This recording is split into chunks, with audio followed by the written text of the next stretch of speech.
Hello, welcome Dr. Robert Glover to my YouTube channel. You're the author of No More Mr. Nice Guy. I love that book. I have been making videos about every chapter in this book all week. And yesterday I saw you on Chris Williamson's I podcast. was indeed. So It I dropped listened to yesterday. yeah, it was great. Did you hear my dog barking? I didn't listen to it, but people said because my dog was barking in part of it. Nala's sitting right down here at my feet. So if she barks, you'll be in the same category as Chris Williamson that Nala barked during the interview. Okay. I'm going to link that video in the description so Okay. people can watch it. And I decided I better not ask any of the same questions he asked, you something different. Sure. That'd be more fun if you asked me different stuff. So let's just start out with asking, what is wrong with being nice? Of course, that's a good place to start. And that's why in No More Mr. Nice Guy, I pretty much lead with that. I introduce the subject of nice guys because, we think of a nice guy, he's a nice guy. He tries to be generous, treats people well. He's not aggressive. He's not angry. We would think all of those things. But unfortunately, to share why they're not so nice, we got to back up a little bit and say, what is a nice guy? My definition of a nice guy is a guy who has inaccurately internalized an emotional belief system, usually in childhood is where this starts, inaccurately internalized an emotional belief that I'm not okay just as I am. There's something wrong with me. The psychological term for that is toxic shame. I'm not good enough. I'm unlovable. I'm bad, even. So, because of that emotional belief, may not be a cognitive belief, but it's wired into our emotional system. And I'm a recovering nice guy. So, what every nice guy does is he tries to become what he thinks other people want him to be. So he'll be liked and loved and get his needs met. And he hides anything about himself that he thinks might get a negative reaction from anybody else, usually his needs, his wants, his sexuality.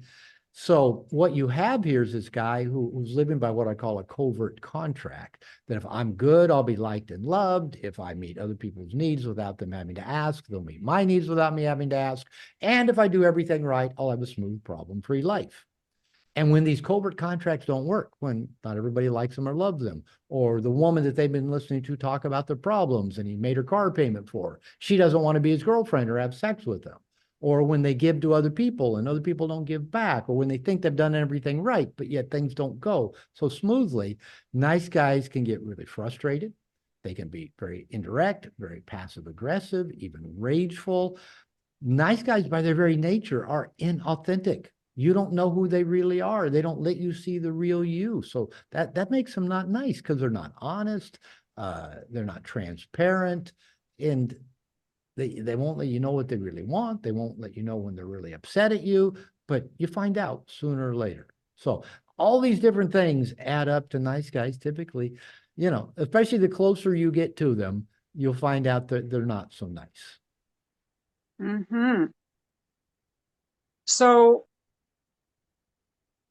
I personally find nice guys really repulsive. Uh, I've never heard that before from a woman. I'm and joking. I'm I, smiling. Yeah, I just did a talk last night on my men's membership program about getting our needs met and being needy. And I say when a nice guy approaches a woman with neediness, he's actually creepy and repulsive to women. I actually use yes, those same terms. creepy and repulsive, yes. I have come across a few nice guys, just in conversation, and they usually have women who are very angry with them and very critical. And I think even if the women were kind to begin with, they kind of become that way. You know, it's not unusual for nice guys, number one, to begin relationships with women that that are maybe they perceive as broken. She's got financial problems, or she's depressed, or she's out of a job, or she doesn't get along with people. Because nice guys think, I can polish that up and I can fix that. I can help that. And then they think once I get her over all those things, she'll be the kind of woman I couldn't just go out and get on my own right now. Because that's that toxic shame. Now, because most nice guys do co-create relationship systems that are familiar. My training is in marriage and family therapy, so I'm a systems trained therapist. We tend to co-create systems that are familiar to us, usually from childhood, our earliest relationship experiences. So we either pick a woman, and women do this with men as well. We either pick a woman who already matches that dynamic of, okay, she's angry, she's moody, she's critical. I got to talk her down through, over, do everything right, make her. And if she's not already that way, our deceit, our not following through on our commitments, our unpredictability, our not being who we say we are, our hidden secretive behaviors will turn her into a crabby, bitchy, angry woman if they stick around us long enough. And then we go, how come women are always crabby and angry, and bitchy? What's that about? So it's usually because we either attract them into our lives or we turn them that way because of our indirect behavior. When I started my personal journey of self-development and recovery, I was about 2 years into my second marriage. And my ex-wife, my second wife, basically said to me, you know what? Everybody thinks you're such a nice guy, but you're not. You can be mean, you're controlling, you're passive aggressive, you're not honest, you can hurt me really bad. She said, I would rather be with an asshole, because at least I know an asshole is going to be an asshole to me all the time. I won't be surprised when I think everything's fine and out of the blue you blow up and I don't know anything's wrong. And she said, you've got to go get help. And if you don't go get help, I'm leaving you. Well, she was angry all the time and moody and never wanted to have sex anymore. But that was her baggage that came with her. But I thought, I can fix it. I can make it better. And so I didn't want to lose her. So I went and got help and began to realize that my, what I now call nice guy paradigm, did make me anything but nice, all the while thinking, how come everybody doesn't like me and love me and want to be just like me? And so it was an angry woman that said, I've had enough of your passive aggressive behavior. You get help or I'm leaving. And I went and got help and wrote a book about the help that I got and the work that I did. Unfortunately, she still stayed angry and critical, and nothing really ever changed on her end. But okay, it got us into this conversation today between you and I. So I'm so grateful for it. Yeah, I want to get into ending relationships and the sex part, but first, I have some other questions. And by the way, Let's I do am 'em. very honored that you did this interview with me, because this is kind of, I consider myself a small channel. When I reached out to you to ask you to do this interview, I thought I had to take up a lot of courage. I'm like, he will never. I was afraid to ask people to come on my channel for interviews. I thought they wouldn't want to. And so I'm glad I asked you, and I'm glad that you did. So I just want people to know that sometimes you just have to ask. You do. And I love that. yeah. So you have some very harsh terms for these nice guys. I don't know which one of these you used or which ones came from elsewhere, but you also call them, and this is for the guys who think they're so nice, wimp, chameleon, manipulator, spineless, dishonest, boring. Yeah, I've probably said all of those things at one time or another about nice guys. And remember, I'm a recovering nice guy. So, anything that I say to any man, it's pointed back at me, because I've been all of those things as well. And at times I still can fall into some of those kinds of patterns. Well, I'm So willing. Oh, sorry. go ahead. Well, I'm willing to call them all this because they are annoying. I like when a guy gives me a boundary. I have a different issue. I don't go for nice guys. I've gone for men who were somewhat emotionally unavailable, somewhat emotionally walled off. Yeah. That's why I divorced my I've otherwise really good I've husband. never met a woman that does that. How unique. Chase So I after think the we walled all, off guys. And then a lot of women will rotate the walled off guys with the nice guys, get tired and bored with the nice guys, go back to chasing the walled off guy. And then, kind of rotate that at times. yeah, so I kind of got interested again in the nice guys because I met someone on Bumble, and I like younger men, by the way. I met someone on Bumble, and he seemed like a really good prospect. We had a date, took a walk in the park, and I couldn't feel, even though he was attractive and seemed like he had a lot of qualities that I was looking for in someone to date, I couldn't feel any attraction to him. So for the second date, I thought, I need to find out if I'm attracted to this guy. Yeah. And I couldn't feel any attraction at all. He walked me to my car and then he wanted to kiss me.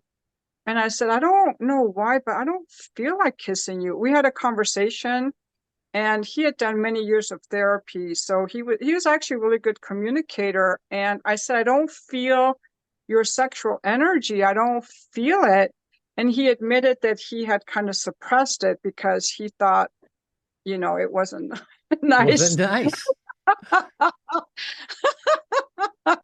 And I told him that we texted a few times about it later, and he did say that I told him that I couldn't feel his sexual energy, I couldn't feel any attraction, and that he was somewhat of a people pleaser, and I couldn't date someone like that. And he admitted to it, and good for him. He said, I'm not changing for anyone. And I kind of had the idea that maybe he's been with women in the past who tried to change him or got mad at him because he's a people pleaser. That never happens either. I've never heard of women trying to change their guy.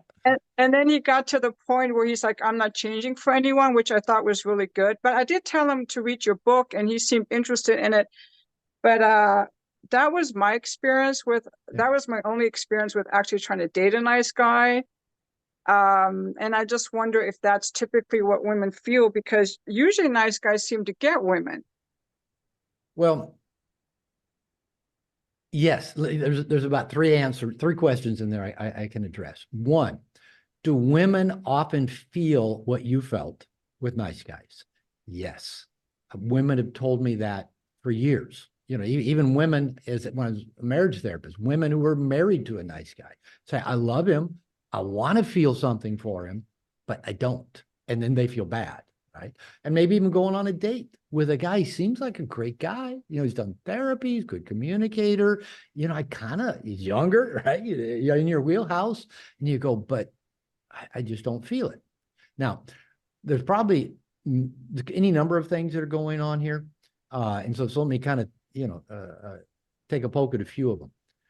One, as I mentioned, what makes nice guys not nice is that second part of us hiding the things about us that we think might get a negative reaction from people. And I mentioned what we tend to hide, nice guys tend to hide, our needs, our wants, and our sexuality. So what nice guys do, because we have that sense of toxic shame, I'm not okay just as I am, what woman would want me just as and maybe our life experience is either we don't approach women, we don't interact with them, or we do it so nicely and they never feel anything. We think there must be something wrong with us. And women can all see that. So we get more passive and maybe more withdrawn and more indirect and hide more of ourselves. We think they can see that I'm not smart enough, funny enough, good enough, sexy enough, whatever it is.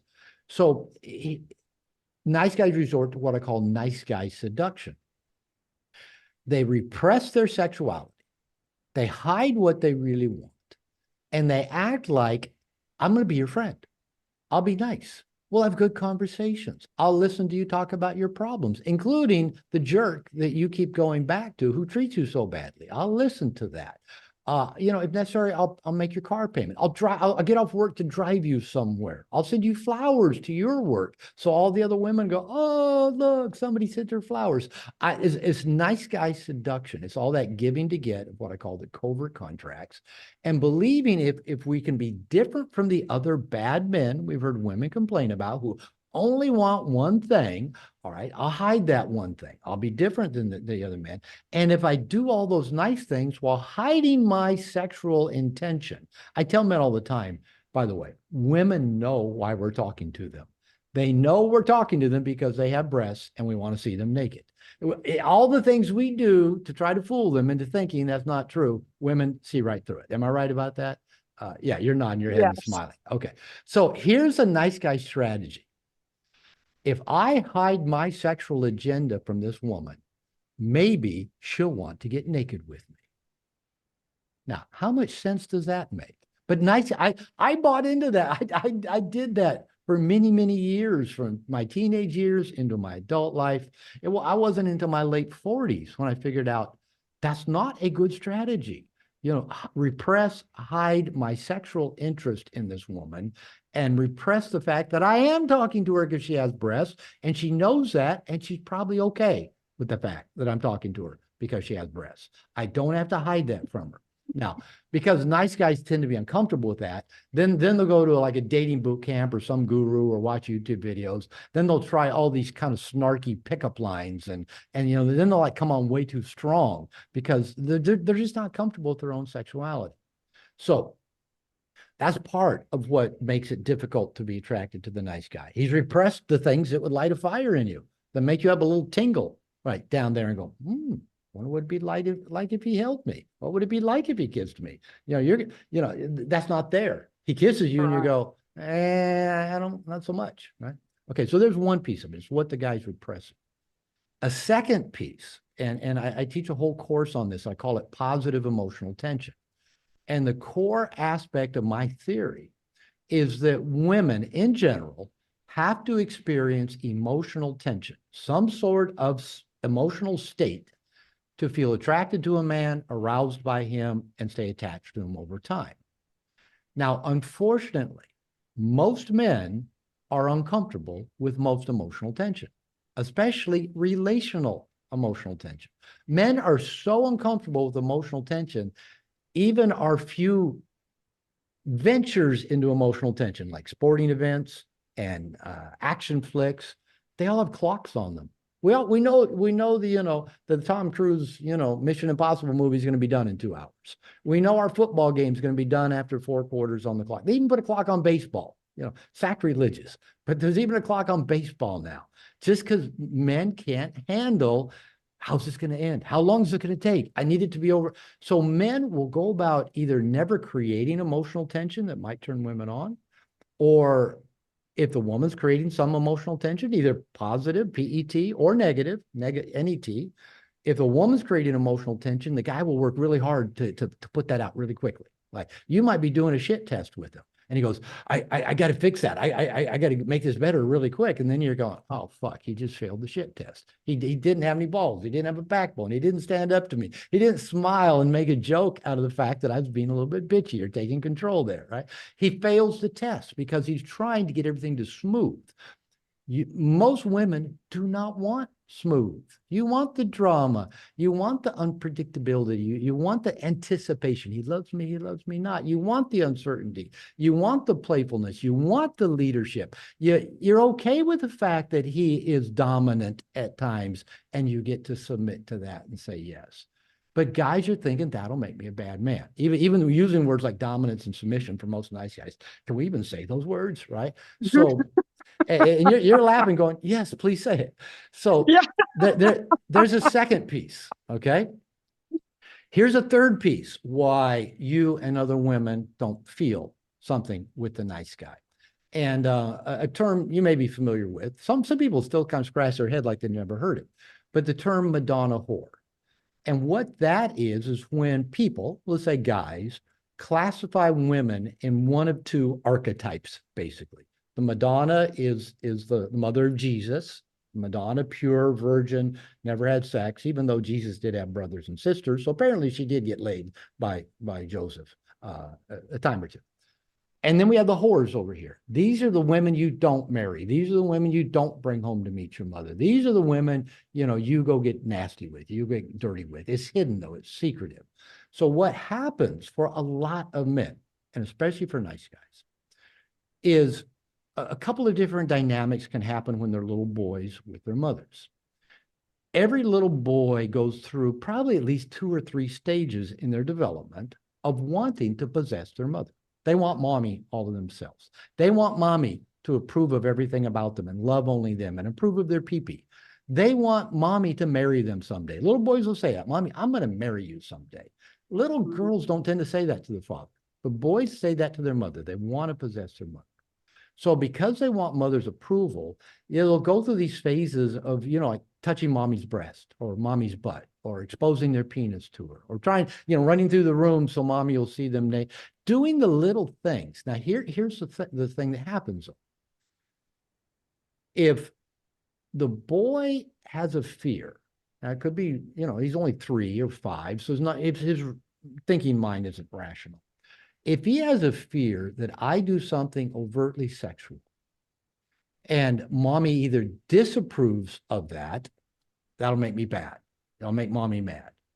Or the second scenario, what if I do something overtly sexual? They're not thinking this, but it's just very rudimentary.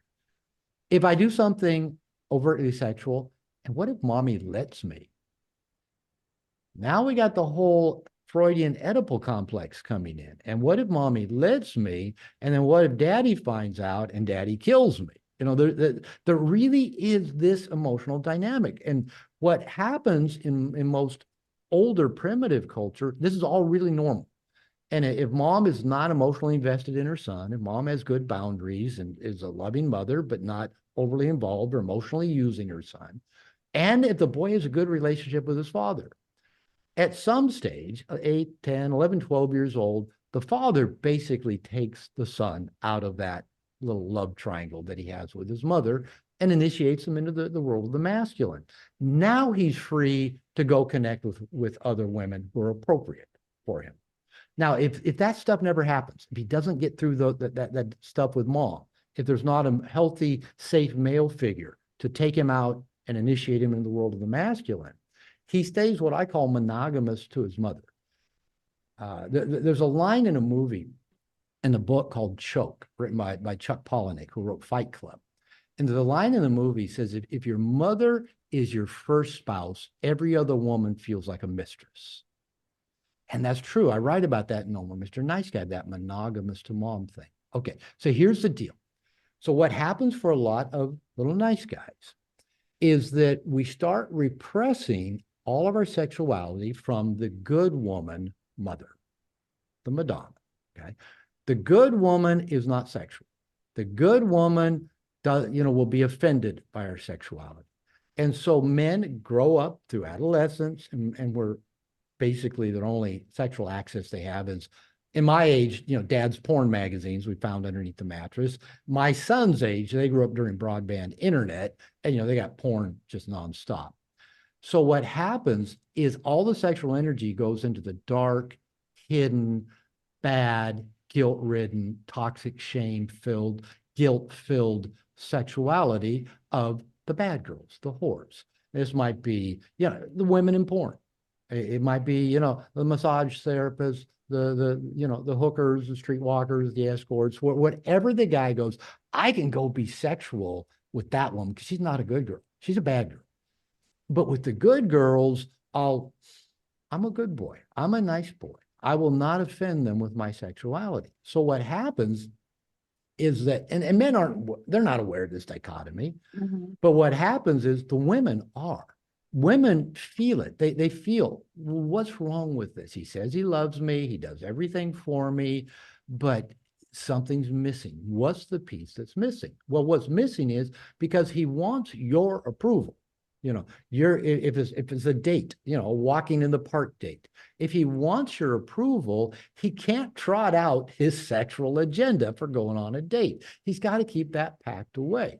And then so you don't feel anything because he wants your approval. He wants a second date, perhaps. And so he hides anything that might cause you to disapprove of him, just like he did that with mommy. Now, the sexual energy is still there. It's just packed way down, and it comes out in those kind of dark, hidden, secretive, don't let anybody know kind of ways. And then what happens when women do get into a relationship with a guy who's been doing that? Sooner or later, she stumbles onto, his porn habit, his hooker habit. Used to be calling 900 number. Do they still have 900 number? I don't even know. All those habits that, he seemed like such a nice guy, but look, he's got all these, whore archetype women in his life. Well, he's not fucking his own woman to God like she wants to be. He's withholding all that dark sexual energy from her. And that's the stuff that's going to, make her wet, get her excited, look forward to being penetrated by him, but it's hidden away. So that's probably a lot longer answer than what you were asking about. Oh, that's really good. I'm glad you got into all this. Maybe that's why you didn't feel anything on that date. A few of those reasons. Yeah, right. Nice guys hide their sexuality so they get friend zoned. That for sure happens. I've seen all that. Yeah, so I'm glad you talked about how nice guys repress their sexuality, and that makes women not want to fuck them. But you know, when I was an escort, the married men I saw were not the guys that were like, oh, I need variety or wounded. They were more like the guys, well, my wife lost, they were either single or it was my wife lost interest in sex after the kids were born Yeah. or after menopause or she has an injury. Like they were actually very, you know, deprived of touch and sensuality. And so for me, one interest of mine has been, and I don't get to talk to these women who lost interest in sex. I'm like, I want to ask these women, why did you lose interest in sex with your husband? And Right. the guy could be a nice guy and bad in bed. That's one reason. I did an interview with DSO. He wrote The Dead Bedroom Fix. Yeah, I know Ralph. Recommend that to men a lot. That's really good. But sometimes I don't know what's going on with the woman. I mean, there are a lot of reasons that women don't want to have sex with their husbands anymore. But definitely, I can give you about 3 or 4 reasons that, again, this was my job. okay, My job for okay, 25 years is, okay, a lot of the, how come they're not having sex anymore, right? And, usually we yes, look for a simple answer. Well, what's the quick fix to a long-term relationship where the sex has gone away? And like you say, it often happens when a kid's born. I've heard that, the children are the most effective form of birth control. Once you have kids, it seems like the sex stops. But there's so many layers that can go into this. You probably know, you're aware of this. We live in a culture that is so screwed up sexually. It's still a puritanical culture where we're like, prostitution is a crime, where we're 2 adults making a contract for sex is illegal in most states in this country. Why? It's not criminal, but because of our religious influence, we still consider that bad. And the feminists refer to all of it as human trafficking. It's not. Some is. That's bad. We need to deal with that. But 2 consenting adults, who are not coerced, who are not impaired, what's wrong with that? But because of the America was founded by religious nutcases who could not get along with their neighbors back in Scotland, Ireland, and England. So they all came to America to practice their own version of religious nutcaseism, right? And our country was founded on that. And I grew up in a fundamental Christian church. I have 2 degrees in religion. I was a minister for 8 years. So, I know the mentality of that religious thing. Okay. So we live in this culture where I grew up being taught in my church, sex is dirty, evil, sinful, so save it for the one you love. Save it for marriage. Okay, wait a minute. Oh, where did the Madonna whore thing? How did that creep in here? Okay, save that dirty stuff for the good woman you're going to marry. That doesn't happen. Okay. Now, those are the underlying messages you can't escape in most world cultures. In most world cultures, usually, perpetuated by religion, sex is bad. Sex is evil. We're going to punish you for having sex. We're going to shame you. Put a scarlet letter on you, put you in burqas, whatever it is. But we're still bombarded with sexual stimuli.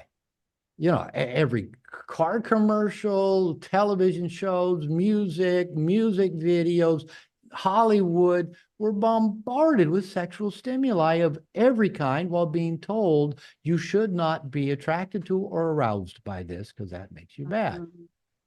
How are we not going to get fucked up? Let me add one more piece to this, just while I'm on this roll with this one. A question I'll ask, I work all with men nowadays for about 20 years I have. And my workshops, I'll often, if we could get on the question of sex and sexual shame, I'll ask guys, think back to your first sexual memory, your first sexual experience, whatever that might have been. Might have been your first awareness of an erection, first wet dream, first kiss, first abuse, first, I'll show you mine, you show me yours, whatever comes to mind. And I'll ask the guys, whatever it was, did it occur in the open? Did it seem appropriate? Could you talk about it? Could you go tell your parents you just had this experience and they would say, that's fantastic. That's a developmental milestone. Let's go get pizza and celebrate, right? No, nobody ever says any of that stuff. No, it was dark. It was hidden. It was secretive. It was guilt-ridden. It was fearful. And if it felt good, that even adds more energy to it. So that means what happens for almost every human being in our culture, our sexuality gets cross-wired with that guilt-ridden, it's bad, I'm doing something wrong, I'm going to get in trouble, I'm going to get caught, I'm going to go to hell for all eternity. It gets cross-wired with sex. And so can you imagine why in relationships where now it's okay to have sex, we don't know how to have sex? That's okay.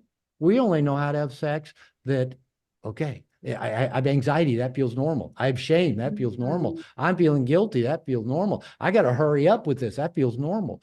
That's what feels normal for most people. So men and women bring all that stuff into their committed relationships and think over time, yeah, we're not going to have any problems. Everything's good because we were attracted to each other before we got married. But then a lot of things can enter in. They can, children can, they can just get disrupted. A lot of animals, a lot of mammals, the female will not have sex if there's babies in the nest. There's some birds that will come kick, the baby birds out of the nest that are some other, birds, babies, and now the woman will copulate. The female bird will copulate. So when there's babies around, males can, they can fuck with, the family dog, the kids, all the guy can, you want to do it now? And the woman's going, what are you talking? So that may be just an evolutionary dynamic. Okay.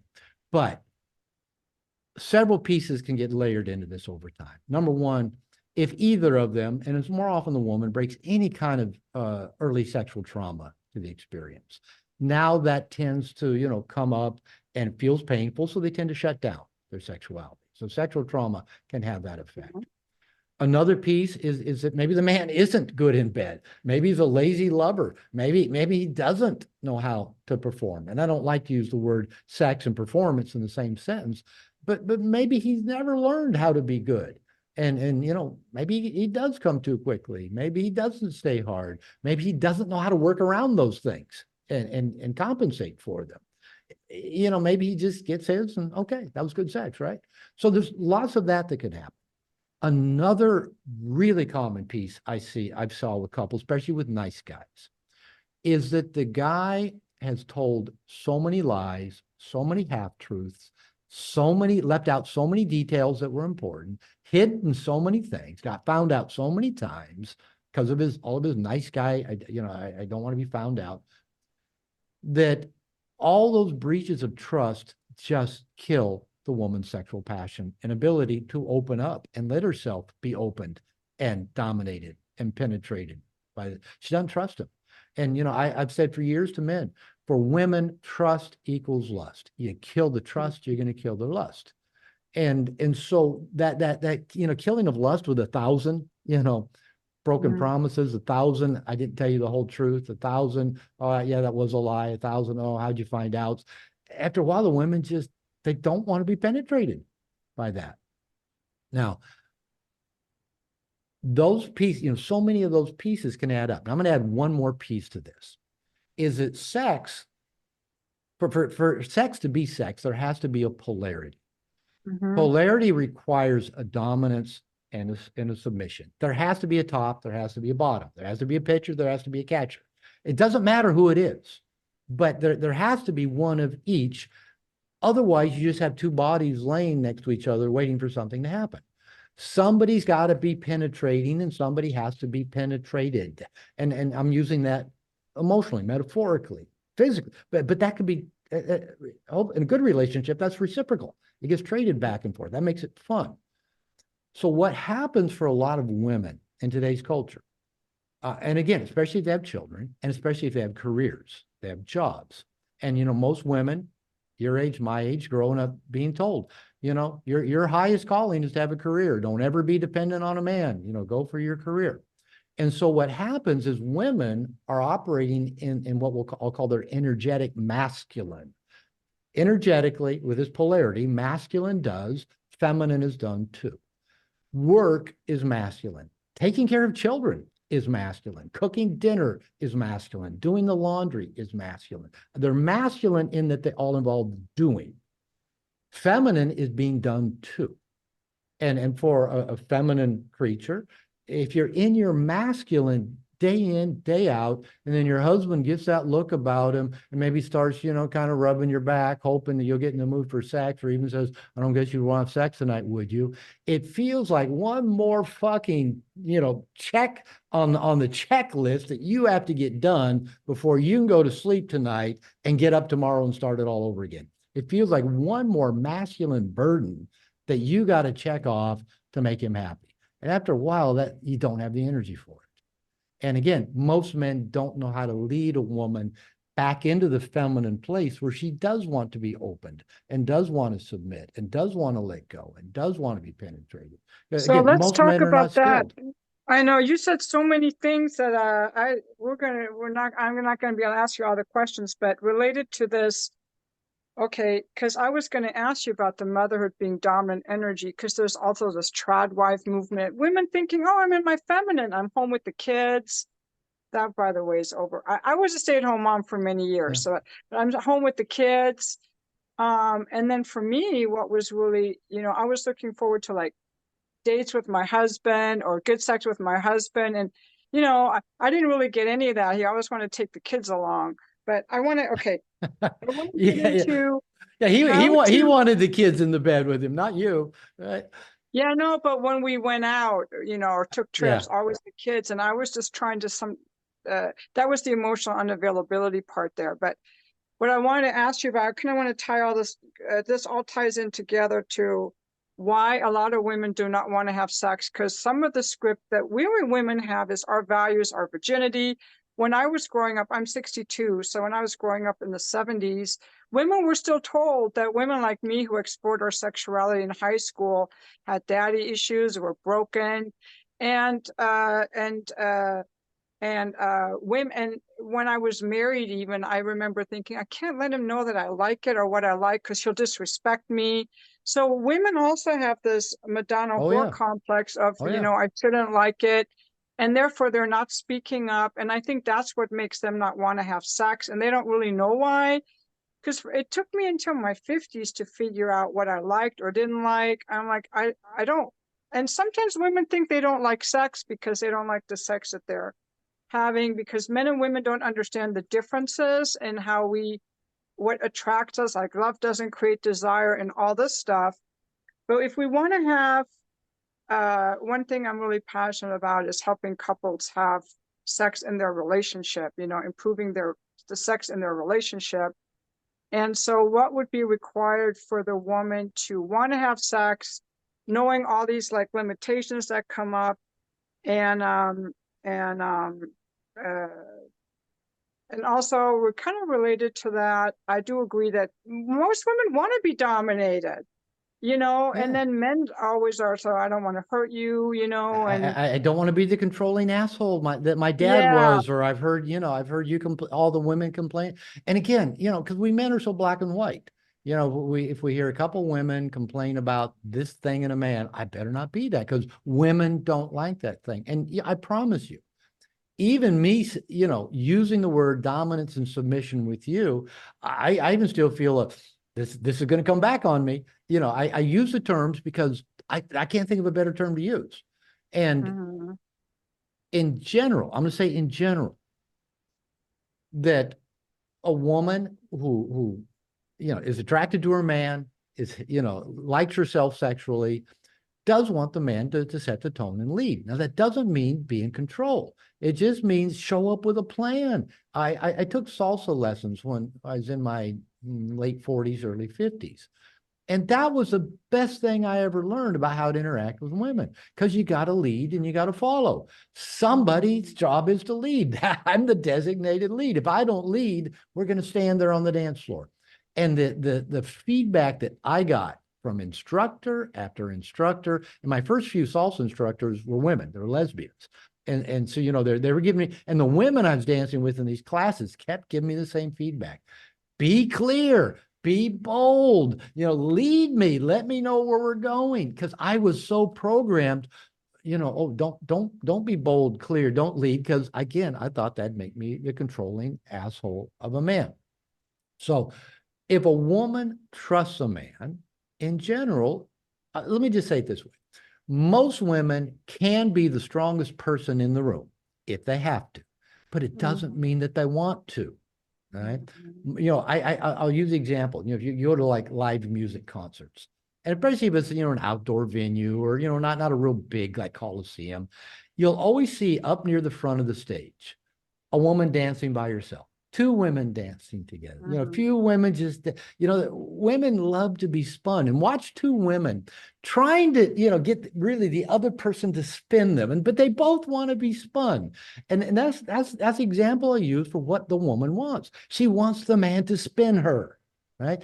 And for the man has to take that proactive leadership role so she can be spun. He's the doer, the masculine pole. She's the doee. She's getting spun, the feminine pole. And I tell guys, that's feminine bliss, to be well spun. And, it's metaphorical, but it's physical. You watch the women up there with the scarves on, dancing by the stage. They're all wanting, even if they have to spin themselves, they want to be spun. So, and again, there's so many of these dynamics that can play out. You talked about some situations in your relationship. Yeah, you wanted some alone time. You wanted him to set the tone and take the lead. And I'm a little bit older than you. I turned 68 a couple months ago, so I'm a little bit ahead of you. So I grew up during the same era as you. And when I got divorced in my late 40s and got out into the dating world, my second wife, she announced on our honeymoon, "Aren't you glad that now we're married, we don't have to pretend to like sex anymore?" I thought, I wasn't pretending. It was on our honeymoon. We're camping, right? And I thought, well, I can fix that. I'm a nice guy. I'll get her over that. Yeah, I didn't. I never got her over that. So 14 years later, we're divorced. I've got more of a sense of self by this time, more of an identity, shed a lot of the nice guy patterns. And I get out in the dating world. And I couldn't believe what planet I landed on. I mean, women were approaching me for dates, giving me phone numbers. They were I was in a Spanish class, and a woman sexually propositioned me in the Spanish class that I was taking. Women were getting naked on first dates. Well, since my second marriage, I have not tried once to get a woman to have sex with me because I haven't had to. They're the ones putting the foot on the gas. Now, here's something I found. And I remember talking to a therapist friend of mine who's a little bit older than me, female therapist. And I said, something I found when I was an adolescent, these women, when I was young, it's like, they didn't, they were told they were sluts if they wanted to have sex. And, unfortunately, slut shaming is still going on among women, young women, slut shaming the other ones for, Miley Cyrus has talked about that, being slut shamed, because she was female and acting sexual, all the negative stuff that gets projected on her. So women still do that to each other. Men don't tend to slut shame women. We like the fact that you're slutty. It's the women that do it. It's like, that's not fair. She's being slutty. She's getting an unfair advantage by being slutty.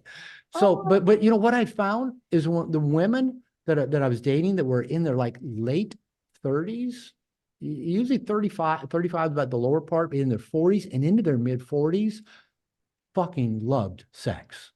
They wanted it all the time. Every woman I dated wanted more sex than me. My wife, who's 22 years younger than me, we've been married 7.5 years, has told me I'll never say no to sex to you. You can fuck me even if I'm mad at you, because I'm never mad at your cock. So, I hit this generation of women, and I think what it was, I was talking to this therapist friend, somewhere mid-30s, at least in my generation of women, maybe you're too, is women kind of figure out, I don't have to put up with bad sex, right? Just because the man I'm with doesn't know what he's doing. And I'm not a slut because I like sex. Maybe Nancy Friday and My Secret Garden kind of helps some of that, vibrator parties where women begin to actually say, you know what, this shit feels good. A woman's body is a virtual pleasure palace. There are places on a woman's body, many of them, that serve no other purpose than sexual pleasure. Women, I've known women that could orgasm from just having 5 different parts of their body, one at a time, stimulated. I've known women that could orgasm just by talking to them. I don't know a guy that can do that. Right? Most men have 2 parts on their body that can trigger an orgasm, and most men only know about one of them. And so men, I say, are sexual mopeds. You know, we put our dick in a wet hole, we ejaculate, and we think, is that good for you? Women are sexual Ferraris. But what's happened is, you know, the sexual Ferraris who their bodies are, you know, a playground, you know, of pleasure. And women figure that out at a certain age. All of this stuff feels good to me. And maybe I'm not evil or going to hell because I'm actually enjoying the pleasure that my body gives me. That's when I find that a lot of women leave their marriages, have an affair, you know, whatever. All of a sudden they go crazy sexually. I don't mean that in a bad way. All of a sudden they go, this is good. This is fun. Well, again, when I was single, I had women tell me, Robert, you're a great guy. I don't want to date you, but I haven't felt cock in 6 months. Will you just fuck me? I knew lesbians wanting me to have sex with them just because they wanted to feel cock. And you know, I'm not making that. And it's not that I'm not all that amazing, but it's just they discovered what felt good. And you know, women, you know, you guys can keep going back to that well over and over and over again. Well, okay, so a couple of things on that. One is, And by the I way, myself don't. men don't like hearing this. Men get really uncomfortable hearing what I'm telling you right now. That women like sex, And that women like to fuck. and women love to fuck, and they can go crazy sexually. I mean, in a good way. And why is that threatening to men? Because we're Why don't they sexual like- mopeds. We can't keep up with you. And we think if we can't keep up with you, you're going to leave us for all those others out there. So we do everything. Why do you think for the last 10,000 years of the patriarchy, you know, we put you in chastity belts? You know, we did, you know, wrap you from head to toe. We did put scarlet letters on you. We put you in locks and flogged you. You know, we did stone you. Why do you think men have done that if women don't have a high sex drive? If you guys don't have a high sex drive, we wouldn't bother with all that stuff. There's a museum. I guess I thought it was about having children out of wedlock who will raise them and pay for them and take care of them. That's just a story. That's the stories guys created. You know, I have to watch out for my paternity. I don't want to raise another man's. You know, I don't want Todd sticking his dick in her, and I got to raise Todd. But even just in society, having all these single moms with children that no one was providing for, it's better for children to have 2 parents. Okay, I'm not even talking about that. I'm talking about why men are intimidated by female sexuality. Oh, but I think historically, when we didn't have birth control, the women were just having children. And you have all these children running. I think that's a part of it. And also, I think evolutionary wise, men are more sociosexual. Like I don't hook up anymore. After my divorce, I went through this hookup phase for a couple years, and I do not like to have sex with a guy and then he blows me off. I do not like that.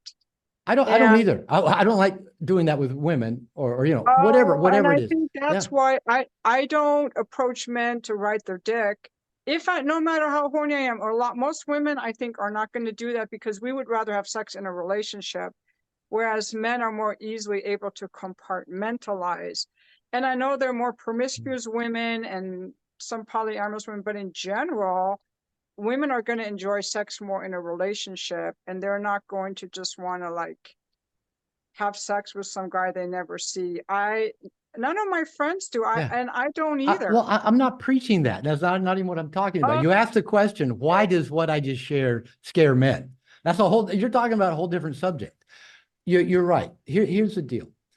We as humans evolved over 1.5 million years in a tribal context. Everything was communal. Everything was shared. We did not have pair bonded, monogamous, lifelong relationships. Mother Nature likes lots of penises and lots of vaginas. Mother Nature does not like monogamy. Monogamy is evolutionary sin. Now, I'm not saying there's anything wrong with monogamy, okay? But it's evolutionary sin. It's not what Mother Nature wants. For diversity, there's got to be a lot of penises and a lot of vaginas. For our tribal ancestors, for 1.5 million years, everybody put it in everybody. And the tribe took care of the children. It worked. It was beautiful. It was about 10,000 years ago. I mean, sociologists have tracked all this. About 10,000 years ago, a few men decided, I'm tired of being a wandering nomad and a hunter and a gatherer. I like this piece of land. I'm going to stay on this piece of land, and I'm going to domesticate some animals and grow some plants. I'm going to become an owner, a landowner, a tree owner, a cow owner, a wife owner, and my owners of my children. That's what patriarchy is. It's ownership mentality. Guess what? For the most part, monogamous marriage, at least how it gets acted out, is still an ownership relationship. You're my wife, my husband, your genitals belong to me. It's ownership. You can't look at that person. You can't want to have sex with them. You can't even have a fantasy about that because you belong to me, and that makes me feel insecure. So I'm going back to answer the question. We're dealing with male insecurity. Men are pretty good at sticking their dicks in holes and ejaculating. That's what we're built to do, right? Women's bodies are built for something very different than that. They're built to experience a lot of pleasure. And I think that evolved over time in terms of just what was the unique experience of women in tribal situations and what was the unique experience of men. It just got passed on, genetically in our DNA. So what I'm saying is this heightened sexuality in women is normal, and society run by men through religion, through faith, has worked really hard for the last 10,000 years to repress that sexuality, partly for the, the paternity thing, whose kids are they are they anyway? But more than that, if you think about it, in tribal times, if a guy, put it in, ejaculated, he could roll over, go to sleep, and there's 3 other guys waiting in line to, to go, and the women are just kind of, again, Mother Nature likes lots of sperm. So they even know that sperm race with each other. They compete with each other. So sperm would not have evolved over time to compete if there was not anything to compete with. So, so the baby batter must have gotten, mixed in together. So then during that time, it didn't matter if a guy was a sexual moped. It didn't matter if he went out in the field and stuck his dick in a tree, stuck his dick in a sheep's butt. It didn't matter, right? But all of a sudden, when we started owning our partners, everything mattered. All of a sudden, I'm just stick my dick in a hole and ejaculate, and the woman's going, that's all there is. And all of a sudden, we're going, wait a minute, she still wants more. She's not satisfied with that. I better keep her under wraps because I got to keep her. So that's in my version of it, this ownership model, owning the land, owning the cow, owning the sheep, owning the tree, owning our wives, owning our children, because, our children are going to, there are an economic security. So, we better know who they are, especially as we're taking care of them before they can take care of us. So what's wired into women is old. For the last 10,000 years, have men worked real hard to repress it? Yeah. Did you get a new freedom with the birth control pill? Yeah. And all of a sudden women are going, this is really cool. I can have a lot of sex. Do most women, and I think most men, get to a point of realizing, hookup sex really isn't all that satisfying or fulfilling. I'd kind of rather be with somebody I like and care about and want to see again. I went through that. I went through what I call my integrated man whore phase in my late 40s and 50s. Like I said, I'd been in a 14-year marriage, very little sex. I made a commitment to say yes to every sexual opportunity, and I did. And I was very integrated. I was very authentic, very open. I let the women know I wasn't being sexually exclusive, practiced safe sex. I treated them like they were, queen of the world. And women kept coming back for that. But after a while, I got the same place that you were talking. I can do it. Once I realized, okay, I can do it. I can get with a lot of women. I can have sex with a lot of different women. I'm having to get to know each one in a different way for it to be really fulfilling sex, because that does tend to take some time to really find out what turns each other on. And I just got to where, you know what, I'm going to go a lot slower with this and only have sex with a person that I'm pretty sure I want to see again after I have sex with them. So I was the same way as a guy. I thought, I'd rather do this with somebody I care about, want to see again.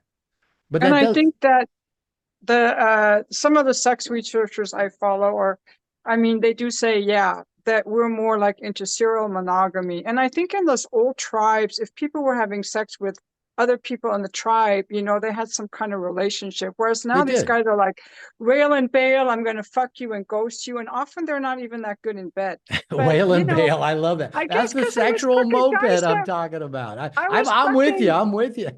I was fucking guys in their early 20s because I was tired of these old guys. A lot of these old guys have ED.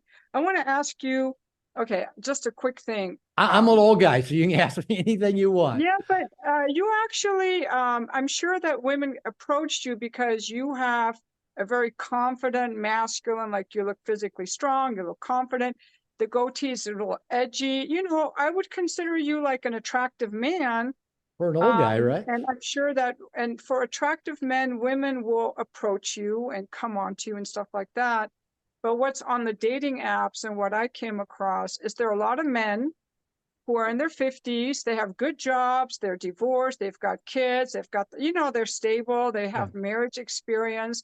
But I know why their wife left them, because there's something off. They're emotionally walled off, or they're Yeah. kind of these rigid, I forgot the word, walled off, emotionally walled off, rigid, kind of nasty assholes, grandiose, or they just want to hook up.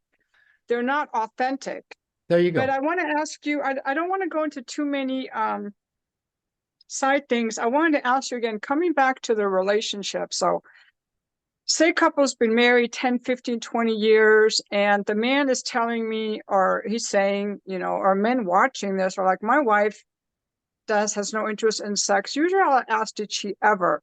If she never did, you got the wrong woman. Yeah, But if yeah. she once did and lost That's it, on you, right? If you got with a woman who didn't want to have sex and stayed with her, that's on the guy.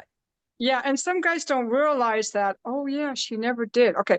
But then for the ones that did like it, you know, you're saying like maybe she's home all day, which is supposed to be feminine, but she's in her dominant energy. How, and I think women also have to think about, well, how do my guy needs sex maybe more than I do. Or some, it seems that way to some women. Maybe they Not don't like not the after a sex. certain age. I think about the time you hit the 40s, it starts tipping the other way. Well, The yeah, women it seem does. to But if want the it. sex is bad, she's not going to want it. If I she's agree. mad at him, she's not going to want I it. If agree. she's stressed, if she doesn't like her body.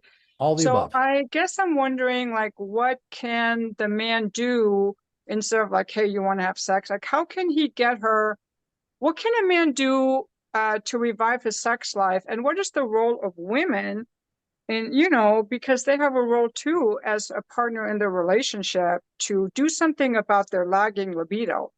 Okay. Um, And I related to that, I also think related that to it. women can be nice girls too. And a Oh lot yeah. of what you're teaching applies to women also. Oh yeah. When I wrote No More Mr. Nice Guy and directed it at men, there were already numerous books on codependency for women. Nice girls have been around a long time. I was the first person to address the concept directly to men. Okay, so let's go back to your question. Let's start with the guy. As a marriage therapist, I always started with the guy. Um, I heard a talk by a pretty well-known marriage therapist named Terry Real, and he identifies as a Oh, feminist. I know. I've taken some of his courses on how to Okay, work with couples. all right. You know who Terry Real is. I heard him give a speech, and he even said, as a feminist, he says in marriage therapy you have to start with the guy because if you start with the woman, she'll run. That's my experience too. If you start with a woman, it's kind of like, for me, the feminine is externally validated through attention and praise and desire. And if they go to therapy and the first thing they hear is, it's your fault. You're the problem. You're doing this. They're going to run. They're going to run. Guys, I mean, that's why the book I showed you before we started called The Big Stick. That's why my co-author said, let's call it the big stick. You say that a lot. With guys, I can take out the big stick and hit them upside the head. And I can't tell you how many couple sessions I was in. And I'm starting with the guy and talking about the kind of things we're talking about. The woman's need to feel safe, her needs for trust, her needs for the man to set the tone and lead, for him to be honest, for her to lead her into her feminine, and for him not to wait for her, but to lead and penetrate. And I'm saying these, and I'm talking about having boundaries, and the women will start clapping. Really? Well, I'm talking about these things. And the guy will look over at the woman and she'll say, I like this guy. He understands women. Okay, I started with the guy. She feels safe now. The analogy that I often gave is salsa dancing. If the couple came to me to learn how to salsa dance, and if I started with the woman to teach her how to follow, but the guy hasn't learned how to lead, who's she going to dance with? I got to teach the lead first. I got to teach the lead how to do at least a couple moves, right? Just a basic forward, back, crossbody lead, whatever. And then she can practice following the lead. But if the guy doesn't know a couple moves, what's she going to do? Nothing's going to change in that relationship dynamic. So let me just kind of put just a couple concrete things, and mainly probably time-wise, I'm just going to focus on the guys. Maybe another call we'll talk about the women. But my specialty is the guys. So if a guy has, messed with the woman's trust and he messed with her lust, he's got to take ownership of that. Usually I think he's probably got to get into therapy. I'm a big fan of men's groups, getting real with men, learning to be vulnerable, tell the truth, get honest, and bring that home to your partner. Bring that kind of transparency and honesty. He's got to come to his woman and say, listen, I know I've hurt you by lying to you. I know I've hurt you for all the things that I didn't tell you the whole truth, that I kept in secret. And I said, I know that caused you to not trust me. And I'm sure that's caused you a lot of pain and caused you to shut down. I know I probably won't get this perfect right away, but I am committed to working on being an honest, transparent man that you can trust and be proud of. I have no agenda, no attachment to an outcome. And here's my plan for addressing that. I had to learn how to be honest when I started working on my nice guy issues. So if trust is an issue, the guy's got to start restoring trust, and it takes time. Now, the thing is, if the woman is still in love with the man, she wants him to get this. She wants to start feeling that trust again. So she's actually cheering for him. She's disappointed when he fucks it up. She knows he's going to, but she wants him to get it, right? Now, she may test every now and then just to see, is he really trustworthy? Because she's got to know. That's what a shit test is. Can I really trust him? Is this for real? Okay. So the guy's got to work on the trust. He may need to work on, his sexual skills. He may need to get Viagra. He may need to stop looking at porn and stop masturbating and slow down his ejaculation process. He may need to start practicing tantric sex. I began that about 10 years ago with my then girlfriend, now my wife, where I quit ejaculating regularly. And by not ejaculating, I was able to last longer. Sex went longer. With my wife, when sex goes longer, it gets dirtier, it gets nastier. And so my wife really liked that when I started practicing the tantric sex. It's not necessarily a fix, but it's a good tool that men can learn. Okay? Men need to practice that what I call that positive emotional tension. Plan a few surprises. Take her away from the kids. Lead her into her feminine. Tell her, I'm going to pick you up at 7 o'clock on Friday. Wear heels and a little black dress. That's all he tells her. Now, all of a sudden, she's anticipating. She's even thinking, should I get my hair done? Should I get my nails done? Should I wear that sexy hose with the black dress? So she's got the emotional tension going on. That little I'm trick. going to pitch in and say, yes, it's a great plan. Yeah, that little trick. Another thing I teach men to do is tell women. They're woman. I've done it with once a woman taught me this about 20 years ago, I've done it with every woman in my life, my mother, my granddaughter, stepdaughter, girlfriends, wives. I tell them, wait for me. I will open your door. Getting in and out of the car, in and out of buildings. I've trained every woman in my life to wait for me. Now, you say, well, that's being dominating and controlling. No, it's providing a masculine leadership, a polarity that lets the woman relax into not having to make sure she can open her own door. But you know what? 99% of the women I've done this with, once they got into the habit and trusted me to always open and close their door, they liked it.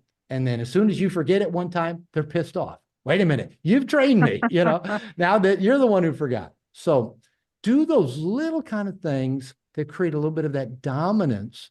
That's not being a controlling asshole. It's actually kind of nice. I've had people look at, as I'm opening the door for my wife. We went to get pizza one time, and my wife's carrying the pizza boxes out, and I'm opening the door on our SUV, and there's this big jacked up pickup truck parked in front of us. And these two kind of burly guys come walking up, and one of the guys says, "You don't see that every day." I said, "What?" And he goes, "A guy opening the door for his woman." And they both go, thumbs up. I Oh, go, nice. how cool is that? My wife's going, thumbs up. So create some of that kind of dominance. Now, I'm going to have to wrap up with this pretty quick. But one of the things I'll say that guys can take away from this is that if a woman is in her masculine all the time, doing with the kids, doing around the house, doing at work, doing, getting to and from, or even getting ready in the morning to go to work is doing. All right. So when she comes home, if the guy can do something that gets her to submit just a little bit, she's now moving into the feminine and is in a place to be open. Usually most women cannot get themselves into their own feminine. So something I'll give you an example. I dated a woman that sold me shoes at Nordstrom. And she said, well, here's my number. You can come look me up. And I said, well, why don't you go to happy hour with me? She said, okay. So we dated for a while. So I would go pick her up. I'd go meet her after work. She worked at the mall at Nordstrom and then at some other stores in the mall. And there was a Ruth's Chris restaurant that had a great happy hour, baseball on the TV, happy hour wine, great hamburgers. And she loved the hamburgers, the wine, and baseball. Those were all good matches that we had. And she loved crazy shoes. And so she would get off work, come sit down at the bar. I'd already have ordered her glass of wine for her. The baseball game on, probably National League on the East Coast because I was West Coast, and our team was yet to play for a little bit.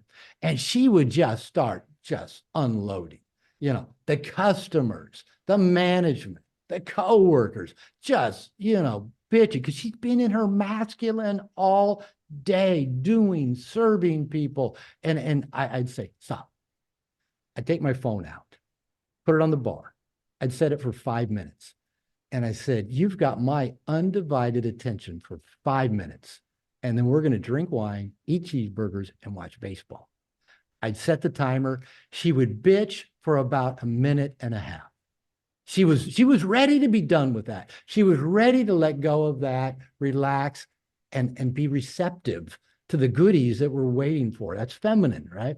But if I just, kept listening and trying to make it better and didn't set the tone and just, when's she going to quit? Now she's talking about her mother because her mother called her today. She'd say, you wouldn't believe what my mother said to me. Yeah, I believe it. It's the same thing she always says to you whenever you're in a bad mood. I believe it. But she could do that all night.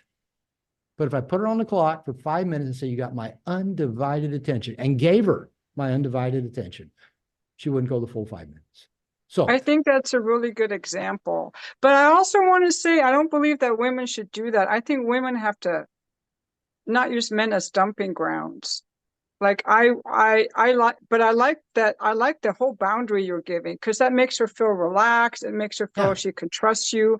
And that's what these nice guys don't do. But the woman also has to play a part and not like dump on the guy. Well, the thing is, the woman's I going to don't do that. Well, I'm not saying every woman's the same, but women are going to treat their guy like they do their girlfriends. Their girlfriends want to hear all the, and I know why she did that because she's just so insecure and she's always trying. And one thing I teach guys is this: when the woman starts doing, that is to say, wait.